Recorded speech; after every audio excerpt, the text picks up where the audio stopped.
আকাশবাণী গুৱাহাটীৰ মহাবাহু এতিয়া শুনক ক্ৰীড়া বাৰ্তা।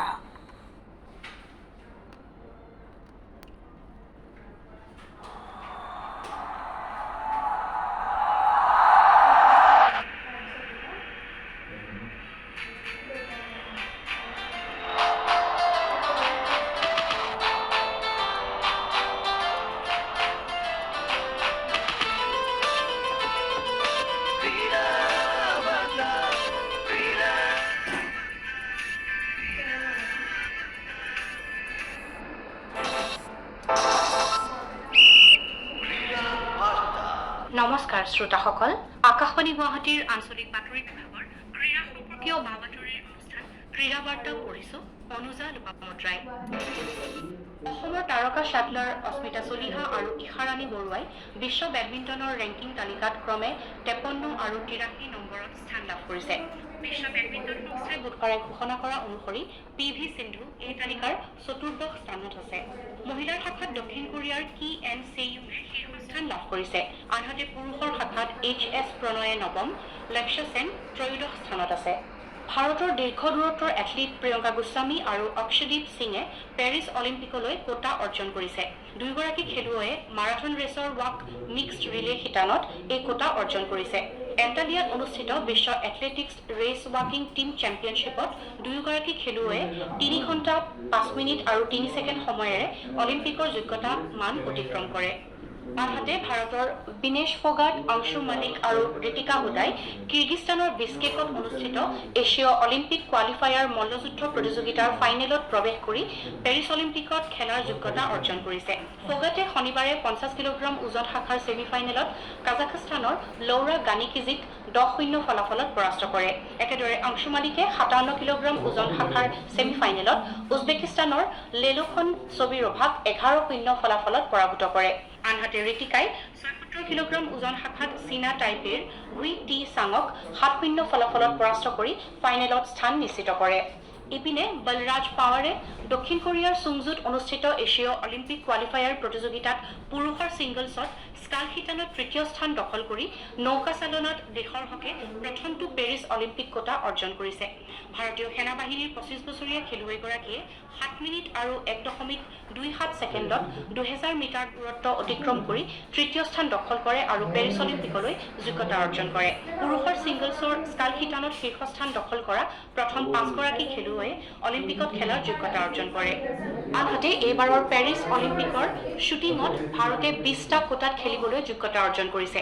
ঘোষণা কৰা অনুযায়ী ভাৰতৰ হৈ কোটা অৰ্জন কৰা খেলুৱৈসকল হ'ল পুৰুষৰ ট্ৰেপ শাখাত ভৌনিশ মেণ্ডিৰাট্টা, পুৰুষৰ 100 মিটাৰ এয়াৰ ৰাইফলত ৰুদ্ৰাংশ পাটিল, পুৰুষৰ 50 মিটাৰ ৰাইফল 3 পজিশ্যনত স্বপ্নিল কুশালে, পুৰুষৰ 50 মিটাৰ ৰাইফল 3 পজিশ্যনত অখিল শেওৰাণ, মহিলাৰ 10 মিটাৰ ৰাইফলত মেহুলী ঘোষ, মহিলাৰ 50 মিটাৰ ৰাইফল 3 পজিশ্যনত শিফ্ট কৰ চামৰা, মহিলাৰ ট্ৰেপ শাখাত ৰাজেশ্বৰী কুমাৰী, পুৰুষৰ 10 মিটাৰ এয়াৰ পিষ্টলত সৰবজোত সিং, পুৰুষৰ 10 মিটাৰ এয়াৰ ৰাইফলত অৰ্জুন বাবুটা, মহিলাৰ 10 মিটাৰ এয়াৰ ৰাইফলত তিলোত্তমা সেন, মহিলাৰ 25 মিটাৰ পিষ্টলত মনু ভাকেৰ, পুৰুষৰ 25 metre rapid fire পিষ্টলত Anish Bhanwala, মহিলাৰ 50 মিটাৰ ৰাইফল 3 পজিশ্যনত শ্ৰীয়াংকা সদাংগী, পুৰুষৰ 10 মিটাৰ এয়াৰ পিষ্টলত বৰুণ টোমৰ, মহিলাৰ 10 মিটাৰ এয়াৰ পিষ্টলত ঈশা সিং, মহিলাৰ 25 মিটাৰ পিষ্টলত ৰিদম চাংৱান, পুৰুষৰ 25 metre rapid fire পিষ্টলত Vijayveer Sidhu, মহিলাৰ স্কিটত ৰেজা ধিলন, পুৰুষৰ স্কিটত অনন্তজিৎ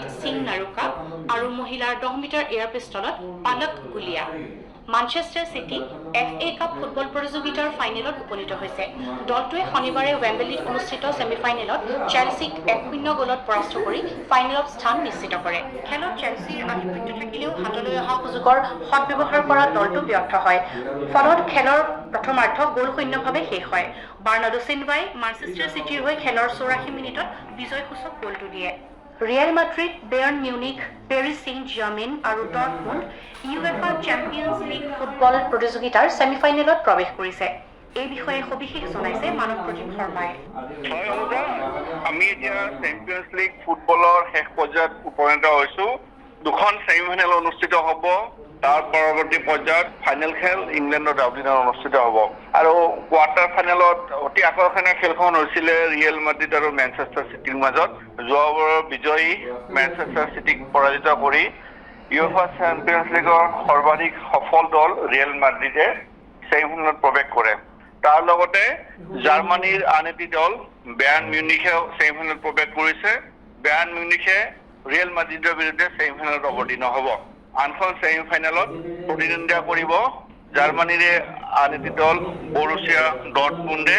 তেওঁলোকে খেলিব ফ্ৰান্সৰ আগশাৰীৰ ফুটবল দল PSG বা পেৰিছ ছেণ্ট জাৰ্মেইনৰ বিৰুদ্ধে। এইবাৰৰ প্ৰতিযোগিতাত কোৱাৰ্টাৰ ফাইনেলৰ পৰা কেইবাটাও আগশাৰীৰ দল পৰাজিত হৈ বিদায় লয়। তাৰ ভিতৰত আৰ্চেনেল অন্যতম আছিলে। ইংলেণ্ডৰ আগশাৰীৰ দল তেওঁলোক কোৱাৰ্টাৰ ফাইনেলত পৰাজিত হৈছে।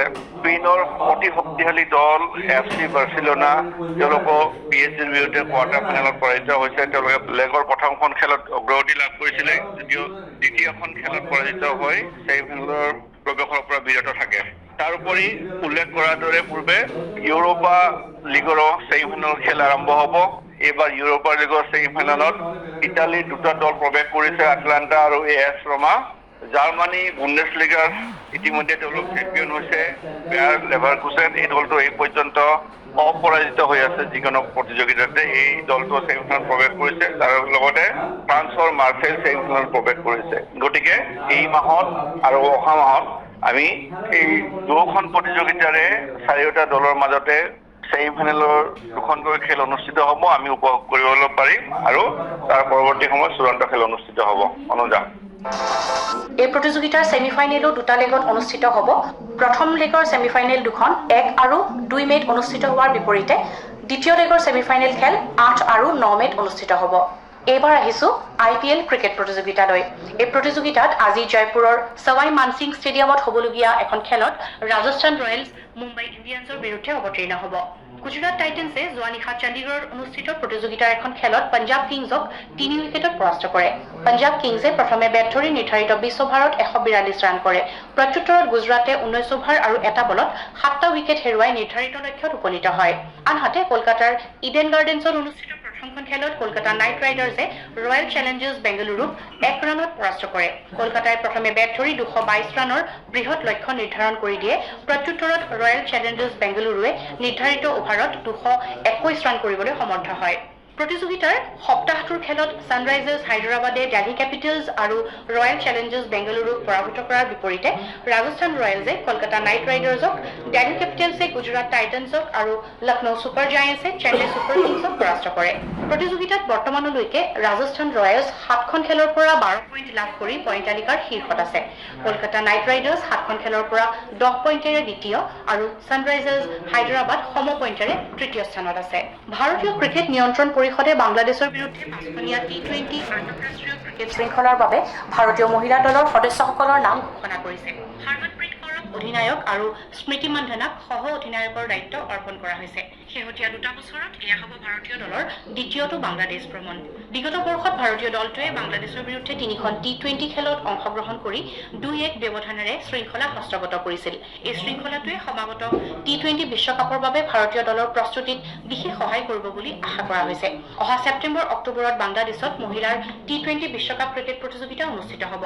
ভাৰত সম্প্ৰতি মহিলাৰ T20 ৰেংকিঙত 3য় স্থানত থকাৰ বিপৰীতে বাংলাদেশ 9ম স্থানত আছে। ভাৰতীয় দলটো 23 এপ্ৰিলত বাংলাদেশত উপস্থিত হ'ব। প্ৰতিযোগিতাৰ খেলকেইখন 28 এপ্ৰিল, 30 এপ্ৰিল, 2 মে', 6 মে' আৰু 9 মে'ত অনুষ্ঠিত হ'ব। সাপ্তাহিক ক্ৰীড়া সম্পৰ্কীয় বা-বাতৰিৰ অনুষ্ঠান ক্ৰীড়া বাৰ্তা শুনিলে। যুগুতালে অৰূপ কুমাৰ শৰ্মাই। অনুষ্ঠানটিৰ প্ৰযোজনা আকাশবাণী গুৱাহাটীৰ আঞ্চলিক বাতৰি বিভাগৰ। সহযোগিতা আগবঢ়ালে অপূৰ্ব মালিয়ে। পৰৱৰ্তী ক্ৰীড়া বাৰ্তা শুনিবলৈ পাব অহা সপ্তাহৰ আজি এই একে সময়তে।